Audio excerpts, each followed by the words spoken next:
Hiniling ng Office of the Solicitor General sa Supreme Court na i-dismiss ang kaso sinampa ni Senador Leila de Lima laban kay Pangulong Rodrigo Duterte. Mula sa Manila, may report si Roderick Mendoza live. Roderick.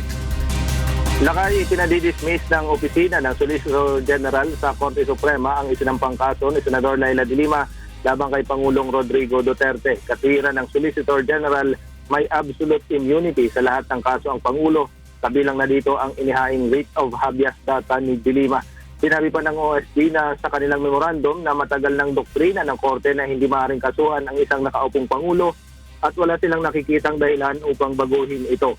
Una nang inatasan ng Supreme Court ang OSD at si de Lima upang magbigay ng kanilang posisyon sa issue ng presidential immunity. Ayon sa Korte Suprema, mahalagang maresolba ang issue bago sila magpasya kung aaksyonan o hindi ang inihaing writ of habeas data ni de Lima laban kay Pangulong Rodrigo Duterte.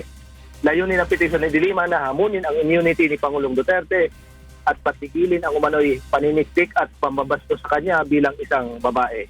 Takay? Maraming salamat, Roderick Mendoza, nag-uulat mula sa Maynila.